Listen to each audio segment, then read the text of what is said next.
सादर प्रणाम।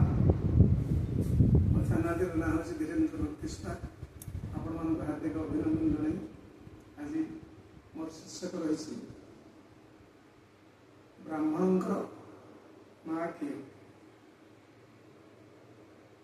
आपण माने समस्ते ओडिशावासी जानी ब्राह्मण को अग्राधिकार दि जाए से अग्राधिकार से किपरि पाइले। आमर कथित अच्छी अच्युतानंद काव्य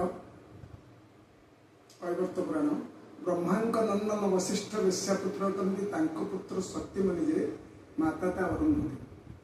शक्तिमुनि बड़ी रमण करथिले केलुणी केलुणी गर्भर सम्मुत हेले पराशर मुनि। पराशर बड़ी रमण करथिले कैवर्ती कैवर्ती गर्भर सम्मुत हेले व्यासज्योति।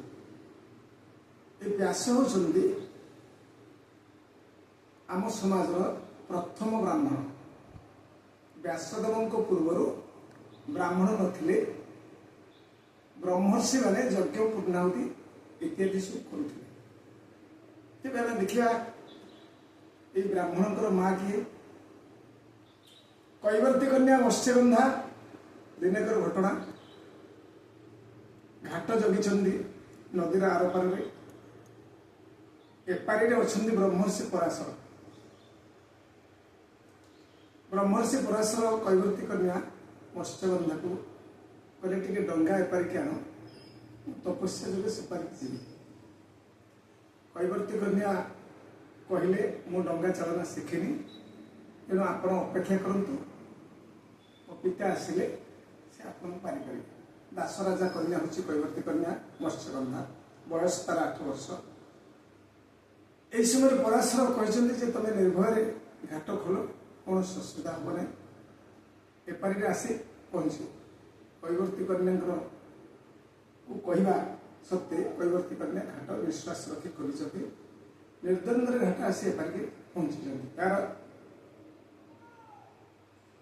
तार हूँ उपयुक्त मूल्यांकन कर पराशर गंगा को मंत्रभूत कर। तेणु घाटी कौन परिस्थितिर सम्मुखीन रही पारे पहुंची।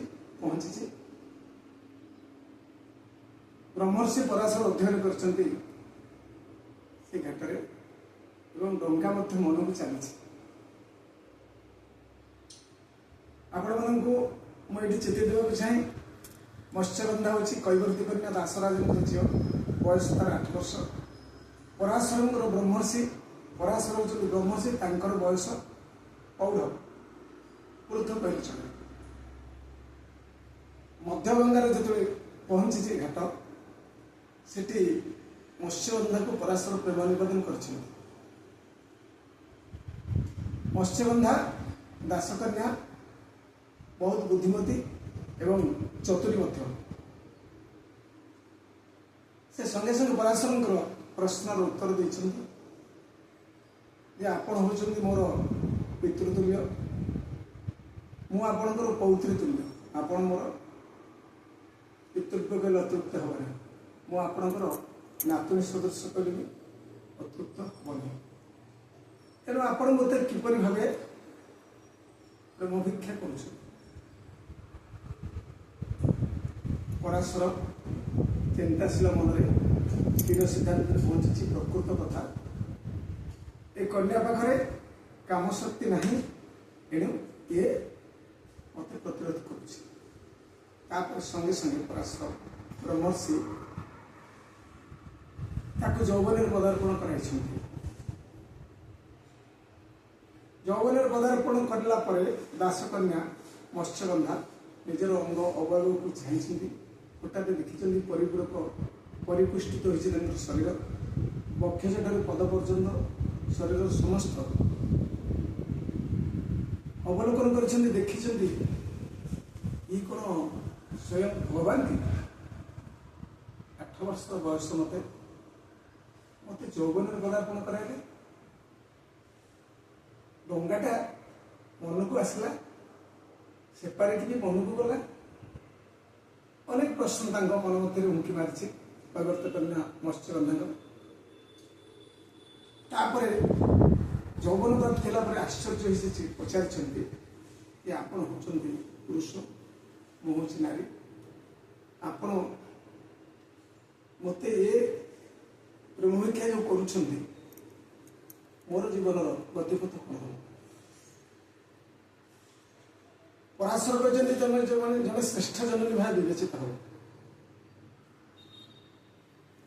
ମତ୍ସ୍ୟଗନ୍ଧା କହିଛନ୍ତି କିପରି ନା ମୋ ଔରସରୁ ଯେଉଁ ସନ୍ତାନଟି ଉତ୍ପତ୍ତି ହେବ ସେ ଭାରତବର୍ଷର ଏକ ଦିଗ୍ଦର୍ଶନ ଦେବା ପାଇଁ ଏ ମର୍ତ୍ତପୁରକୁ ଆସିବ ଏବଂ ଭାରତବର୍ଷରେ ଧର୍ମ ପ୍ରଚାର ସେ କରିବ। ତାପରେ ବି ଦାସକନ୍ୟା ବିଶ୍ୱାସ କରିପାରୁନାହାନ୍ତି ପରାଶରଙ୍କ କଥାକୁ। ତାପରେ ମୋ ଜୀବନର ଗତିପଥ କ'ଣ ହବ ପୁନରାୟ କ୍ୱେଶ୍ଚିନ୍ କରିଛନ୍ତି। ପରାଶର କହିଛନ୍ତି ତମେ ଜଣେ ଶ୍ରେଷ୍ଠ ଜନନୀ ଭାବେ ସମାଜରେ ବିବେଚିତ ହେବ। ତାର ପ୍ରମାଣ ନା ଯେଉଁ ସନ୍ତାନଟି ଆସିବ ସେ ହେବ ଏ ସୃଷ୍ଟିର ପ୍ରଥମ ବ୍ରାହ୍ମଣ। ତାର ଅର୍ଥ ବ୍ରହ୍ମର୍ଷି ମାନେ ଯଜ୍ଞ ପୂର୍ଣ୍ଣାହୁତି କରୁଥିଲେ, ପ୍ରଥମ ବ୍ରାହ୍ମଣ ଭାବେ ଏ ସୃଷ୍ଟିକି ସେ ଆସିବ। ମତ୍ସ୍ୟଗନ୍ଧା ପୁଣି ପ୍ରଶ୍ନ କରିଛନ୍ତି ଯେ ବ୍ରାହ୍ମଣ ବୋଲି ତାଙ୍କର ପରିଚୟ କିପରି ହେବ ନା ତାଙ୍କର ସ୍ୱତନ୍ତ୍ର ଗୋଟେ ବଢ଼ୁଅ ହେବ। ଗୀତାରେ ବି ମଧ୍ୟ ପ୍ରମାଣ ରହିଛି ଜନ୍ମନା ଜାୟତେ ଶୂଦ୍ର ସଂସ୍କାର ଦ୍ୱିଜମୁଚ୍ୟତେ ବେଦ ଅଭ୍ୟାସ ନେ ବିପ୍ର ବ୍ରହ୍ମ ଜାନତେ ବ୍ରାହ୍ମଣ। ସେ ବଢ଼ୁ ହେବେ, ତାପରେ ଯାଇ ତମର ଏଇ କୈବର୍ତ୍ତ କୂଳରୁ ପଇତା ଯିବ, ସୂତା ଯିବ, ପଇତା ତିଆରି ହେବ ଏବଂ ପଇତାକୁ ସେ ଅଧ୍ୟୟନ କରିବେ, ବେଦ ଅଭ୍ୟାସ କଲେ ଏବଂ ପୂଜାର୍ଚ୍ଚନା ବିଧିବିଧାନ କଲେ, ତମ କୂଳର ସମସ୍ତ କର୍ମ ସାରିଲେ ସେ ବ୍ରାହ୍ମଣରେ ପଦାର୍ପଣ କରିବେ। ଏମିତିକି ମାଛ ବିକ୍ରି କରିବେ, ଜାଲ ମଧ୍ୟ ପିନ୍ଧିବେ, ସମସ୍ତ କୈବର୍ତ୍ତ କୂଳର ସଂକେତ ତାଙ୍କ କତିରୁ ଦୂରୀଭୂତ ହେଲା ପରେ ସେ ବ୍ରାହ୍ମଣ ହେବେ। ତାହେଲେ ମୋର ଜୀବନର ଗତିପଥ ନା ତମେ ଜଣେ ଶ୍ରେଷ୍ଠ ଜନନୀ ଭାବେ ବିବେଚିତ ହେବ, ସମାଜରେ ପରିଗଣିତ ହେବ। ବ୍ୟାସଦେବ ପ୍ରଥମ ବ୍ରାହ୍ମଣଙ୍କର ତୁମକୁ ସମାନ, ଏଥିରେ ମୁଁ ସନ୍ତୁଷ୍ଟ ନୁହେଁ। ପରବର୍ତ୍ତୀ ସମୟରେ ସେ ପୁଣି ପଚାରିଛନ୍ତି ନା ତାହେଲେ ତମେ ଆଉ କ'ଣ ଚାହଁ? ମୁଁ ଚାହେଁ ଏତିକି ପ୍ରମାଣ ମୋ ପାଇଁ ଯଥେଷ୍ଟ ନୁହେଁ। ଏ ଜଗତରେ ମାତୃଅଂଶ ବଡ଼ ହେବା ପାଇଁ ମୁଁ ଗୋଟେ ଜଗତକୁ ଦିଗ୍ଦର୍ଶନ ଦେବା ପାଇଁ ଆପଣଙ୍କଠୁ ଗୋଟେ ବର ଚାହୁଁଛି। ସେ ବରଟି କ'ଣ? ସେ ବରଟି ହେଉଛି ମଉଳା ଶ୍ରାଦ୍ଧ। ତଥାସ୍ତୁ କହିଛନ୍ତି ପରାଶର। ତାପରେ ଡାକିଛନ୍ତି ତାକୁ, ପ୍ରେମ ନିବେଦନ କରିଛନ୍ତି। ତେବେ ଆଉ କାଳ ସମୟ ବିଳମ୍ବ ନ କରି ଆସ ଆମେ ପ୍ରୀତି କରିବା। ତାପରେ ମତ୍ସ୍ୟଗନ୍ଧା ପୁନଶ୍ଚ ମନା କରିଛନ୍ତି। ବାରମ୍ବାର ଡାକିଲା ସତ୍ତ୍ୱେ ପ୍ରୀତି ନିବେଦନ କରି ମତ୍ସ୍ୟଗନ୍ଧା ବାରମ୍ବାର ମଧ୍ୟ ପ୍ରତିରୋଧ କରିଛି, ଯେତିକିରେ ମୁଁ ସନ୍ତୁଷ୍ଟ ନୁହେଁ। ତାହେଲେ ଆଉ ତମେ କ'ଣ ଚାହୁଁଛ? ପୁନଶ୍ଚ ଶୀଘ୍ର କୁହ, ସମୟ ଅତିବାହିତ ହେଇଯାଉଛି, ଶୁଭ ମୁହୂର୍ତ୍ତ ପଡ଼ିଯାଉଛି। ତାପରେ ସେଠୁ ପୁଣି ମତ୍ସ୍ୟଗନ୍ଧା କହିଛନ୍ତି ଯେ ଏ ମାତୃଜଗତ କୈବର୍ତ୍ତୀ କନ୍ୟାକୁ ସବୁଦିନ ପାଇଁ ମନେ ରଖିବା ପାଇଁ ମୁଁ ତୃତୀୟ ବର ଆପଣଙ୍କୁ ଚାହୁଁଛି। ନା କ'ଣ ସେ ବର? ନା ଏ ଜଗତରେ ସମସ୍ତେ ମାଛ ବିକ୍ରି କରିବେ। ତଥାସ୍ତୁ କହିଛନ୍ତି ପରାଶର। ସେ ଦିନଟି ହେଉଛି ବିବାହର ତୃତୀୟ ଦିବସରେ, ହାଣ୍ଡି ଧୁଡ଼ୁକା ବୋଲି କହନ୍ତି। ବିବାହର ତୃତୀୟ ଦିବସରେ ସମସ୍ତେ ମାଛ ବିକ୍ରି କରନ୍ତି କୈବର୍ତ୍ତୀ କନ୍ୟାକୁ ମନେ ରଖିବା ପାଇଁ। ପୁନଶ୍ଚ ପ୍ରୀତି ନିବେଦନ କରିଛନ୍ତି। କୈବର୍ତ୍ତୀ କନ୍ୟା ମହାଚତୁରୀ ଏବଂ ବୁଦ୍ଧିମତୀ। ସେ କହିଛନ୍ତି ଦେଖ, ଏ ଦିବସରେ ପ୍ରୀତି କରାଯାଏନି। ଆପଣ ଜଣେ ଜ୍ଞାନୀ ବିବେକୀ ସମସ୍ତ ଗୁଣରେ ପରିପୂରକ ଥାଏ, ଆପଣ ଏକଥା କେମିତି କହୁଛନ୍ତି? ତାପରେ ପରାଶର କ'ଣ କରିଛନ୍ତି? ଧୂସର ସନ୍ଧ୍ୟାଟି କରିଲେ ତହିଁ ଗଙ୍ଗା ମଧ୍ୟରେ ଡଙ୍ଗାଟି ଅନ୍ଧାର হই দিছিলা গঙ্গা মଝିରେ ତାପରେ ସମସ୍ତ ଆଲୋକିତ ଭିତରେ ଡଙ୍ଗାଟି ଅନ୍ଧାର ହେଲା। ଧୂସର ସନ୍ଧ୍ୟାଟି ସୃଷ୍ଟି କଲେ। ତାପରେ ମତ୍ସ୍ୟଗନ୍ଧାଙ୍କ ସହିତ ପରାଶର ମିଶିଛନ୍ତି। ତା ପୂର୍ବରୁ ବହୁତ ସେ ବାରଣ କରିଛନ୍ତି ଯେ ଦିବସରେ ପ୍ରୀତି କରାଯାଏନି। ଦିବସରେ ଇନ୍ଦ୍ରଦେବ ପ୍ରୀତି କରି ସହସ୍ରଜନରେ ପରିଣତ ହୋଇଥିଲେ ଏବଂ ମୟୂର ମଧ୍ୟ ପ୍ରୀତି କରି ସେ ମଧ୍ୟ ଅଭିଶପ୍ତା ହୋଇଥିଲେ। ରାଧାକୃଷ୍ଣଙ୍କର ପ୍ରୀତି ମଧ୍ୟ ଦିବସରେ ରାଧା ବାରଣ କରିଥିଲେ। ଯାହା ସବୁର ସମାଧାନ ହୋଇ ସେ ଅନ୍ଧାର ସୃଷ୍ଟି କଲେ ଏବଂ ତାଙ୍କର ପ୍ରୀତି ସେ ଡଙ୍ଗା ମଧ୍ୟରେ ହେଲା। ତାପରେ ଗର୍ଭରେ ସଂସାର ହେଲେ ବ୍ୟାସଦେବ। ସେତେବେଳର ସମୟ ଥିଲା 16 ଦଣ୍ଡରେ ପୁତ୍ର ଏବଂ 12 ଦଣ୍ଡରେ କନ୍ୟା।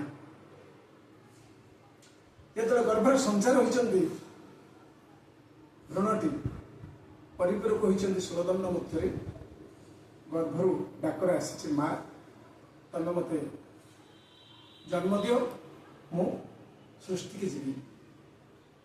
ମା କହିଛନ୍ତି ବାବୁରେ ତୁ ତ ମୋର ଅବୈଧ ସନ୍ତାନ, ଏ ସମାଜକୁ ଦିଗ୍ଦର୍ଶନ ଦେବା ପାଇଁ ତୁ କ'ଣ କରିବୁ ସେ କଥା ତୋ ଉପରେ ନିର୍ଭର କରେ। ତାପରେ କହିଛନ୍ତି ପରାଶର ମା ତମେ ଚିନ୍ତା କର ନାହିଁ, ଏ ସମାଜରେ ମୁଁ ବହୁତ ଦିଗ୍ଦର୍ଶନ ଦେବା ପାଇଁ ସୃଷ୍ଟି ହୋଇଛି। କୃଷ୍ଣ ଯେମିତି ସୃଷ୍ଟି ହେଇଥିଲେ ଗୋପବାସୀଙ୍କର ମଙ୍ଗଳ କାମନା କରି ସେ ଯୁଗରେ ଦିଗ୍ଦର୍ଶନ ଦେଇଥିଲେ, ମୁଁ ମଧ୍ୟ ସେମିତି ଏ ଯୁଗରେ ଆପଣଙ୍କର ନାଁ ରକ୍ଷା ପାଇଁ ବହୁତ ଗ୍ରନ୍ଥ ରଚନା କରିବି ଏବଂ ସମାଜରେ ଦିଗ୍ଦର୍ଶନ ଦେବି ଏବଂ ପ୍ରଥମ ବ୍ରାହ୍ମଣ ଭାବେ ବିବେଚିତ ହେବି। କିନ୍ତୁ ତା ପୂର୍ବରୁ ଗୋଟେ ଅନୁରୋଧ, ତୁମେ କିଛି କପଡ଼ା ଭକ୍ଷଣ କର, ମୁଁ ଜନ୍ମଗ୍ରହଣ କରିବି। ତାପରେ ପଣତକାରୀ ଚିରି ମତ୍ସ୍ୟଗନ୍ଧା ଗର୍ଭକୁ କ୍ଷେପଣ କରିଥିଲେ ଏବଂ ସେ କୌକୁଲି ମାରି ସେ ଗଙ୍ଗା ମଧ୍ୟରେ ଜନ୍ମଗ୍ରହଣ କରିଥିଲେ। ପରବର୍ତ୍ତୀ ସମୟରେ କୃଷ୍ଣଦ୍ୱୀପରେ ଯାଇ ବଢ଼ିଥିଲେ ଏବଂ ନାମ ତାଙ୍କର ଥିଲା କୃଷ୍ଣଦ୍ୱୀପାୟନ ଏବଂ ଦ୍ୱିତୀୟ ନାମ ଥିଲା ବ୍ୟାସଦେବ। ଏହି ବ୍ୟାସଦେବଙ୍କୁ ଯେତେବେଳେ ଗଙ୍ଗା ମଧ୍ୟରେ ଜନ୍ମଗ୍ରହଣ କଲେ ପରାଶର ମହର୍ଷି କହିଥିଲେ ଦରକାର ବେଳେ ତମ ପୁଅକୁ ତମେ ସ୍ପନ୍ଦ କରିପାରିବ। ଏହି ପରାଶର ବ୍ୟାସଦେବଙ୍କ ଔରସରୁ ଜନ୍ମ ହୋଇଥିବାରୁ ଦ୍ୱାପର ଯୁଗରେ ଭାତୃବଧୂଙ୍କୁ ମଧ୍ୟ ହରଣ କରି ସେ ମହାଭାରତ ଯୁଗରେ ମହାଭାରତ ରଚନା କରିଥିଲେ ଏବଂ ମହାଭାରତ ଯୁଗରେ ସେ ମଧ୍ୟ ଦିଗ୍ଦର୍ଶନ ଦେଇଥିଲେ ଏବଂ ପଣ୍ଡିତ ଧୃତରାଷ୍ଟ୍ରଙ୍କୁ ଜନ୍ମ ଦେଇଥିଲେ।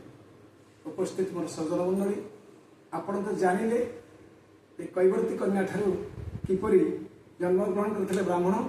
ସମସ୍ତେ କୁହନ୍ତି କିନ୍ତୁ ପ୍ରକୃତ ଅର୍ଥର ମୂଲ୍ୟାୟନ କେହି କରନ୍ତି ନାହିଁ। ଯଦି ମୋର ଆ ଭିତରେ କିଛି ତ୍ରୁଟି ଥାଏ ଆପଣମାନଙ୍କୁ ମୋର ନିବେଦନ, ଏଥିରୁ ଯଦି କିଛି ଶିକ୍ଷା ଲାଭ କରିଥାନ୍ତି ତାପରେ ଆପଣମାନେ ମୋତେ ଟିକେ କମେଣ୍ଟ ମାଧ୍ୟମରେ ଜଣାଇବେ, ମୋର ଚ୍ୟାନେଲକୁ ଟିକେ ସବସ୍କ୍ରାଇବ୍ କରିବେ। ପୁନରାୟ ପୁଣି ଆହୁରି କିଛି ଶିଖିବା କଥା ବ୍ରାହ୍ମଣଙ୍କ ସମାଜରେ କ'ଣ କଲେ ତା ପାଇଁ ମୁଁ ମଧ୍ୟ ଆପଣମାନଙ୍କୁ ଚେତାଇ ଦେବି। ଏତିକି କହି ମୁଁ ବିରାମ ନେଉଛି। ଜୟ ଜଗନ୍ନାଥ।